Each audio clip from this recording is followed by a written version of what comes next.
All right, we are in episode 22. Last time we covered a lot of what Roger did in Europe, but just as often the case, you think of a lot of things after the recording that we forgot to cover. So, Roger, one of the stories that you told me when you were first getting picked up, just what was that experience when you first got to Europe and you didn't even know who you were meeting at the airport? Yes, well, it was my first time in Europe all alone, and I was in a country that had just been under the Iron Curtain for 35, 40 years.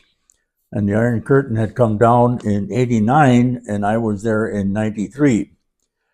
And I didn't know anything about who was going to pick me up.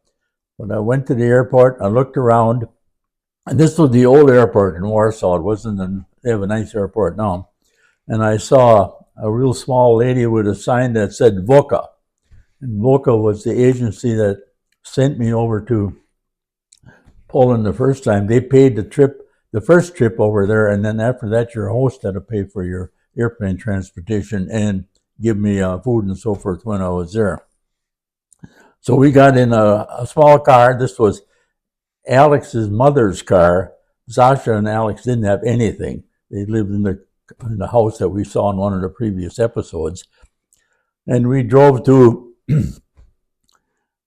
Alex's or Zasha's mother and dad's house. And in this house was Maria. She was a 90 or 95-year-old lady who could speak 5 languages. And we had cookies and tea with her. And they indicated that she had been a secretary to either Gogol or Goering, 2 German generals, when they overtook Poland. And since she could speak 5 languages, she was good property and good employee. So she worked for one of those generals. I don't know which one it was. And she worked with them for several years. And then they told a story about actually this whole family, Alex's and Zasha's, were kind of a royalty family. They lived in what they called a palace. It was just a real big house, which subsequently I was in when we had the wedding for one of Alex's daughters in this house. But getting back to Marie's story, they lived in this house and they had some original paintings in the house, and they knew the Germans were going to overtake them, so they put the paintings between the studs underneath the plaster and then replastered it. But the maid squealed on them, and Goering or Gogol, one of the two, took all those paintings, and now they're in a museum in Poland, and it says donated by Marie Radziwill. And she said, no, donated, stolen. So they stole these paintings, and then they showed up later on. Quite a story. So I had tea and cookies with her. She was a nice lady. And then they took me to a motel in Olsztyn, and that's how I started. And then I met with Alex and Zasha at their house, and the next morning I had breakfast with Antek, and then I started telling him how to run frozen corn. And of course, we didn't have anything, but he had found this building that had 2 steam-jacketed kettles, and it had a cold room where they had frozen rabbits and chickens and other meats. And this room was about 0 degrees. So we had a place we could freeze the corn. We had a boiler and we had generate steam, and we had cold water, and we had 20 people in the corn. So that was pretty well included, I think, in the episodes. But it was very interesting to me for the first time. And I got in there on Friday afternoon, and on Monday morning we were producing corn. So we didn't have any slow motion activities when I was there, because they usually went over there for a week. So everything had to move fast. And that's why the women said, I be here 1 more week, they all be dead. I thought that was funny, but then that was an opening to get to know the people. Now, she didn't always pick you up from the airport, right? No. Subsequent to that, after I was married, Linda said, how do you know who's going to pick you up? I said, well, you can just see it in their eyes. I'm looking for somebody and they're looking for somebody. And Alex had 6 kids, 4 or 5 of them are driving age. And one of them usually picked me up, and I looked and there was Maria and Carl. So they grabbed my suitcase. I never carried a suitcase when I was there. They're just beautiful kids. They would pick up my suitcase. Went to the airport parking lot, got in kind of an older car. I sat in the front seat. Carl sat in the driver's seat. He reached in the console and took a big screwdriver out and put that screwdriver in the ignition. And he bent over, looking at me, and he said, "Roger, if you don't like the color of this one, we'll get another one." That's the first time I had ever met Carl. So he was a funny guy, a lot of fun. So he told me that he had trouble with his ignition, but it sure looked like he was stealing a car. Then we went to their house. They lived in a 10th floor apartment with an elevator that could only hold 2 or 3 people. And Carl told me the story. He said, a couple of weeks ago, I left and I got downstairs and I realized I didn't have my billfold. So I called up to Mary on my cell phone and said, "Mary, throw my cell phone down." So she wrapped it in a plastic bag and threw it down and it got stuck in the tree. So Mary called up Zasha, her mother, and said, "What do I do, Mom? I threw Carl's billfold down and it's stuck in the tree." She said, "Call the fire department. They get cats out of a tree, they'll get a billfold out of a tree." So they came, took the billfold out of the tree. So these are all little side notes that made you feel like family when you were over there. It was funny. Another story I forgot to tell is when I got involved with Ukraine. We'll get back into Ukraine later on again. I asked Igor if he would like to get involved with Alex, and I called Alex and said, "Alex, want to get involved with Igor?" Alex had a Husker he no longer needed. He had outgrown it because I had bought those 3 other Huskers. And by the way, those 3 Huskers I bought in Wanakee, one of them ended up in Ukraine and 2 of them ended up in Poland. So we killed 2 birds at one $25,000 purchase there. So Alex flew down from Warsaw to meet with Igor and myself, and I said, "Now we got this arranged that Alex will take 20% of Igor's business," which I thought was almost worthless at the time, that it wasn't going to succeed. And I said, "Now we need an attorney to work out the legality of this." And I couldn't speak any Polish or Russian. So Igor said, I know attorney. So we went downtown and Igor knocked on the door and the door opened and they said, "Office closed." And Alex said, "I have $100 here." And he said, "Office now open." And then Alex whispered to me, "Have you got $100?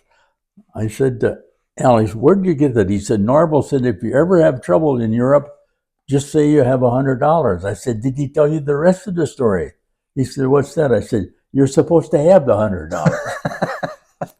So I usually went over there with a half a dozen $100 bills in my billfold because his car would break down or he would need it for something like this. I always got my money back sometime, but it took quite a while. In fact, I even used my credit card to buy parts for his machinery in the United States because he didn't have any credit rating. But now he has a good credit rating. I got my money back and he can buy stuff and charge open account. So they worked out the deal, and that's when I think I had this in the other episode. Alex called me when I got home and he said, "We got a problem, Roger." I said, "What's the problem?" He said, "I said to Igor, after you left, where did you have your corn planted?" He said, "Panvica." Alex said, "That's land at my," or he said, Igor said, "How do you know that?" Well, he said, "Roger told me." I said, "I didn't know where that corn was planted." "Why'd you tell him that?" He said, "Well, that's all I could think of so quick." He said, "Now what do I do?" Igor's going to think I'm stealing my grandpa's land back because his grandpa owned that land. "What do I do?" I said, "Tell him the truth, you laugh about it." And that's what happened. He laughed about it. Now, we had a couple years of what looked like potential success with the sweet corn operation. And the main reason we had signs of success is because we had a customer. Anybody can make anything, but you have to be able to sell it in order to keep going. So the fact that we had Kentucky Fried Chicken as a good customer, and they were only in Poland for a month when I got there, so the timing was just perfect. Well, anyhow, after a couple of years, I said to Alex, I got you on your feet now. I'm going to help somebody else out. And unbeknownst to any of us, I got involved with Igor with no relation to anybody. I mean, Alex had nothing to do with it, but it turned out that, I think I covered that one of the episodes. It turned out that Alex's grandfather was known by Igor's family. So that was quite a story to get that together. Anyhow, we had some notoriety, in fact, to the point where I was interviewed by USA Today in Europe on the telephone. We had a nice article in the USA Today in Europe about my work, volunteer. And Volca put our picture, or my picture, or Alex's picture in every magazine because they were trying to drum up government support for Volca. And they said, look, we have a success there. And a lot of their volunteer work over there was basically a vacation trip where the people would go over there with a florist or a banker or a beekeeper, and they would spend 2-3 days, write up a report on half of one side of a 8.5 by 11, and that was their report. And I had some 20-page reports, and I drew pictures by hand of the equipment that we're going to have. And the people from Volca said, we never saw reports like that. Well, being an engineer, I'd written reports for 4 years in college. It was like falling off a log. I said, this is what we're going to do. Anyhow, as a result of our notoriety, we also were interviewed by a farm station from Missouri. Alex went in one room and I went in another room at a production studio of sorts in Europe.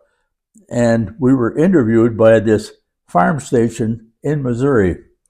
And it so happened at that time on that trip, Volca didn't have any money available for my trip. So I paid for it myself because I was really involved with the business. And Alex said on the radio, it broadcast all over the U.S. and Milton said, Roger, he's crazy. He even paid for his own trip over there. He said this on the interview.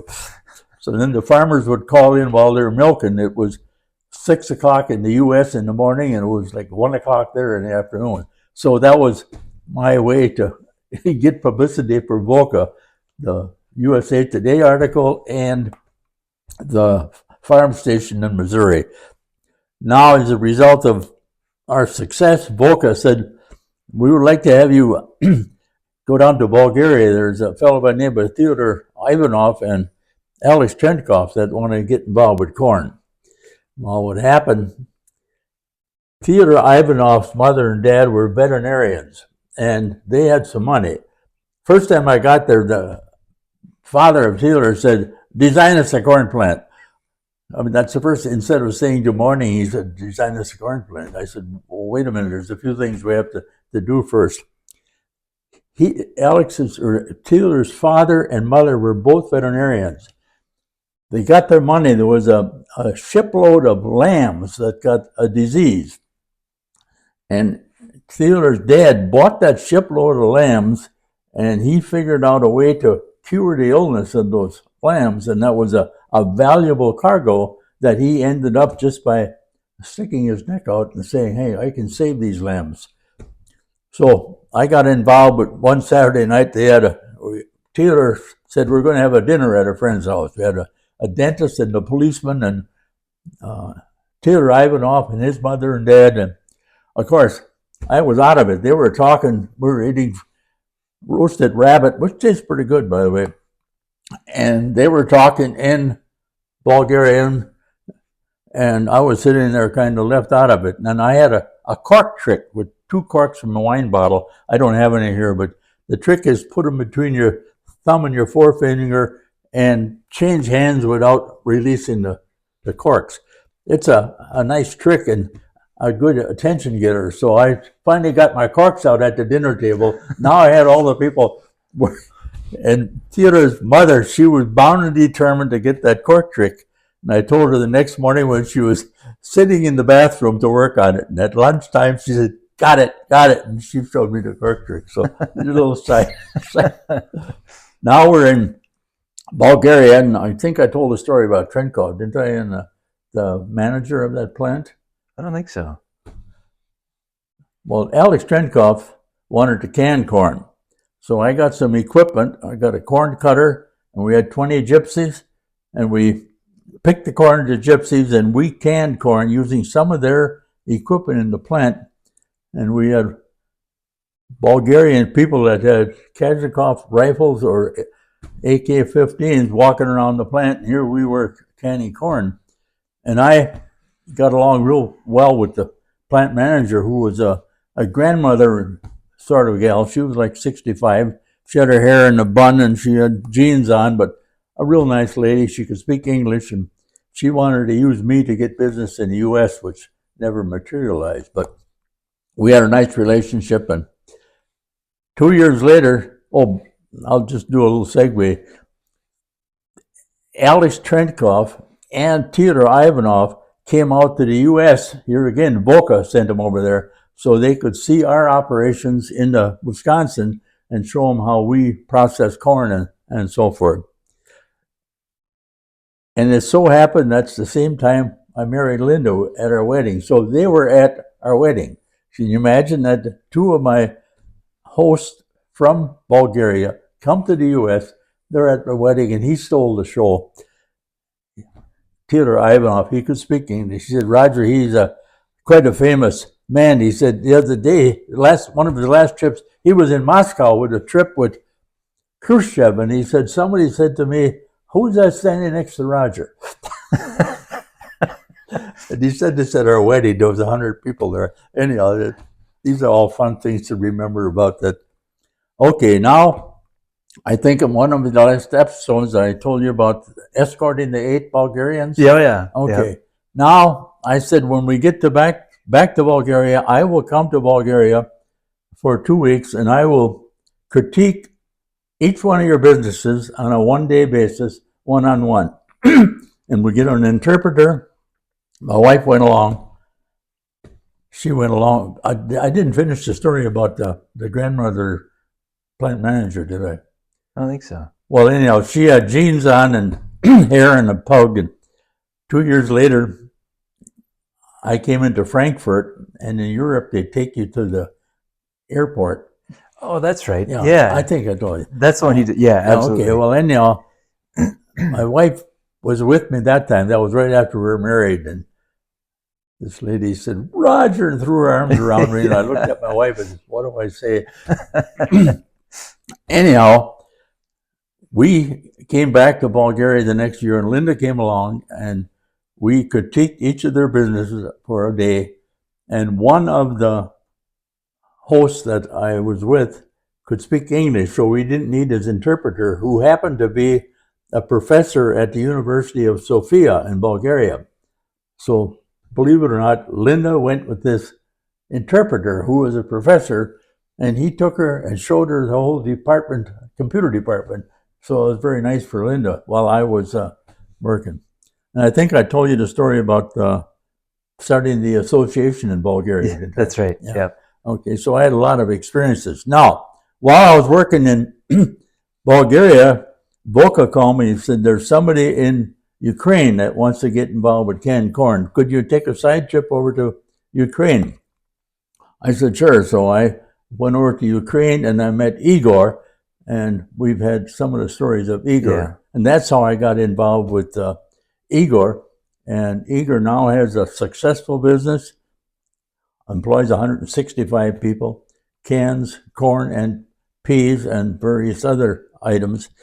To start with, he was reconstituting peas. He would buy dried peas like pea seed and soak it, and you'd can it. That was their canned peas. Then I got involved. Now we got fresh peas that we were canning, and I laid out their plant for them and designed some receiving tanks and so on and so forth. And that's how we got involved with Igor. And Igor was a great guy. I mean, I would come there and they would have a big feed in the plant, all of their local foods, and then lots of cucumbers and tomatoes and so forth. And the driver never drank at those meetings, so you could always tell who was the driver at these dinner parties. He was the guy with the long face. So that pretty well takes care of my European business. I'm still working with Alex, and I'm still working with Igor peripherally, but it makes me feel good because they're operating without need for me. So we taught them how to do it, and they listened, and whether I was right or not, must have been pretty close because I was in the business for 60 years before that. And I could tell them I tried that and it doesn't work, so don't do it. So that's how I got involved with Ukraine. Oh, they wanted me to go to the stands too. I don't know if it was Kazakhstan or what. They wanted me to get involved with canning tomatoes and so forth because of our success. So I said, I'm just going to stick with these people. And the last trip I made over to Europe, I was 90 years old. That was in 2017. So I haven't gone over there since, but I have maintained contact, and they telephone me, and I'm on WhatsApp now with them, and so on and so forth. So that's my story of Europe. It was an exciting deal, and I found out one thing: people are people all over, and there's lots of good people in this world. And you didn't hear me mention government. I have to mention one government story in Poland. Second or third year, we needed some money.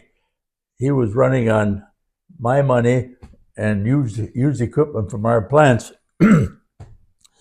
And he said, well, in Poland, they're going to loan money. So we drew up a plan. He did most of it, his business plan, asking for $100,000. And I got there in February, and the first thing he said to me, they stole our plan, they stole our plan. I said, what do you mean? He said, somebody took our plan, they put a different name on it, and now we don't have a plan. I said, okay. I said, there's two ways we can do this. I said, our government was in effect sponsoring this program by giving surplus cheese and butter to Poland. They would sell it and take this money to help entrepreneurs. I said, we can go into his office and I will be very disturbed and raise my voice and scream at him, or we can do it peacefully and see how we turn out. How do you want to do it? He said, I want to do it peacefully. So we went into the office, and I gave what I thought was a good pitch about me volunteering my time and my efforts in coming over there. I wasn't getting any remuneration for it and so forth. I had told Alex, I said, if he reaches for his desk drawer, I'm going to tip that desk over. So we ended up bargaining, and we ended up asking for $50,000, and we got the plan back. But that was kind of exciting too, and Alex was all shook up.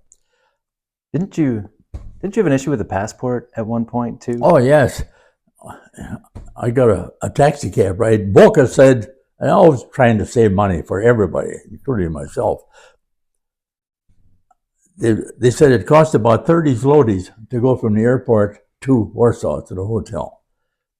So I got off the airplane, and some guy comes up to me, and he didn't look like a yellow cab man. It was somebody that turned out he had a Mercedes.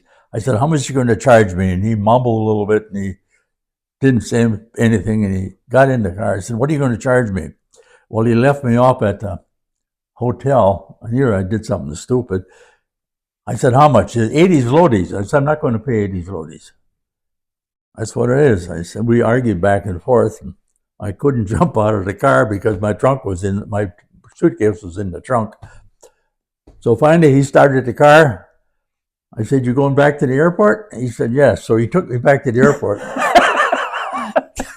And here we sat real quietly all the way back. He left me off at the cab stand, and I found a cab, and it cost me $30. No, that's a stupid thing to do. But I saved Boca 50 zlotys. And I thought I was going to end up with a brick on my tied to me in the creek someplace. Anyhow, now we're working in Ukraine, and Alex, when I was there one time, Alex had some problems, so I said, I'll fly up to Warsaw. So I flew up to Warsaw, and remember now, I had a return ticket from Kiev to the United States. So I flew up to Warsaw on a stub ticket, and I came back into Kiev, going to pick up my ticket that I had for going back to the States. I got to Kiev, and two guards came up to me with their rifles and basically arrested me. They said, one-time visa, one-time visa.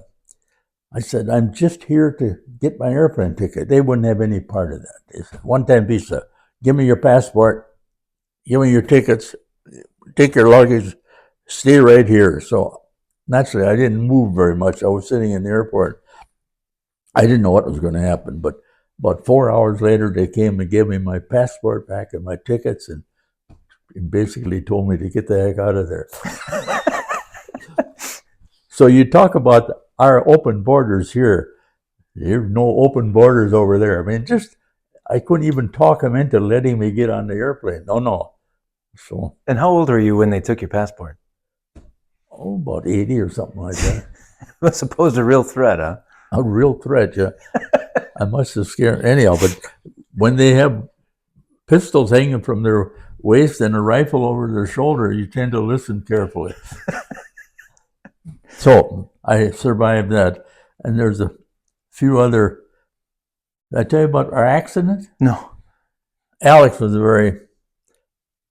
I'd call a dangerous driver. He was an active driver. I think we got stopped by the police at least 3 or 4 times while I was over there. And one time I saw the police sit there and I said, slow up. He slowed up, and then we came back from the field and the police was still there, and he caught us on the way back. I said, you got a short memory, Alex. So now I lost my train of thought. The accident. The accident. We were in Warsaw, and we were in a roundabout, and I said, Alex, watch out. And we were in an Audi, a nice car, but we got slammed from the side, and I thought I broke my shoulder. The car smashed into the side of our car. And the ambulance came, and they strapped me in the ambulance and took me to the hospital. And I said to Alex, if I have anything broke, I'm going back to the States to have it fixed. And the doctor, a young doctor, nice fellow, wheeled him around. He said, what do you mean? We got a good medical service here. I'll take care of you. So at the end, he said, it's going to take about 3 months, but you're going to be okay. Now, he said, here of a problem. He said, I'm a balloonist, and I have an 11-year-old son, and I just came back a short time ago from South America. We had a national balloon convention in South America. And he said, I was up in my balloon, and my son was on the ground watching, and he said, a Russian balloon basket deflated his balloon, just collapsed the canopy, and down he went, and he landed in a tree. And of course, they called the ambulances, and by the time the ambulances got there, the doctor had extricated himself from the tree and crawled down. The tree had buffered his fall, and they were looking for the victim, and he said he was the victim and he was okay. He survived, and while his son was watching him. And jokingly, I said to him, whose balloon did you use the next day? He said, somebody else let me use their balloon. He did actually go. So these are all side things that, when the picnics in the Carpathian Mountains, I tell you about the horseback rider? No. On one Sunday, I was working with one of my hosts that I was critiquing. She said, we're going on a picnic Sunday. I said, okay. So we're going to go horseback riding. I said, I don't like horseback riding. And then they brought out a horse that was about as big as I was. And I said to the kid who was taking care of the horse, I said, that horse is too small. He said, horse strong, real strong. So I got on the horse, and the horse immediately pointed his way down the side of the mountain, which scared me no end. And I took the horse up, but I walked down the mountain. These are all side experiences that anyhow, now I think you remember anything that I've forgotten here? I think you covered all of it. And like I said, there was no government involved except this one. Did I tell you about my $17,000? No. Alex's brother was a financier. He was a money man and very bright. He was Matthew Redswell from the Redswell family. And he told Alex, he said, tell Roger to bring some money over there and invest in the Polish American certificates. These were certificates. I think every person in Poland got one for $8 or something. They used this money to fund entrepreneurs that were recovering after the Iron Curtain deal. So Norval said, I want to send some money too. He gave me traveler's checks, $10,000. I said, Alex, I want to be able to cancel those or convert those to cash. Oh yeah, you'll be able to do that. I said, it's not going to work. Anyhow, I went over there with my $10,000. I looked at it and I was ready to kiss it goodbye because I thought this was not a very good investment. But I went in a little kiosk about 4x4 and there was a guy in there with the Polish American certificates, and I think the certificates now had gone up to $120 or something. And he doled out the number of certificates for the $10,000 that I had. I had wired Alex or Norval that I couldn't cash those traveler's checks. So he wired me money. Well, by that time, the certificates were up to $150. And here I took these certificates, went to the bank and opened up an account in Poland. You can imagine me, a fairly intelligent guy, doing these kind of dumb things. Opened up a safety deposit box, put the certificates in there, and I wrote, to whom it may concern, my death wishes if something happens to me. And believe it or not, a year or so or 2 years later, Matthew, Alex's brother, said, tell Roger to sell those certificates. So on one of my trips, I took them and I cashed them in for $17,000. So I had made $7,000. That's the only remuneration I got. And it really didn't come from Alex. It came from Matthew. But Matthew wanted me to get some benefit for what I had done for Alex. But the funny thing is, Norval said, I'll meet you at Hardee's on University Avenue. He had a shopping bag or something and had it underneath the table. And he looked around, and had $170, $100 bills in the shopping bag. It looked like a hoist that was. Anyhow, that was my reward for my trips over here in Europe. Can you imagine doing something like that? Yeah. I wouldn't even mention that to my wife what I did, but it was my money, not hers. But it made life exciting. So.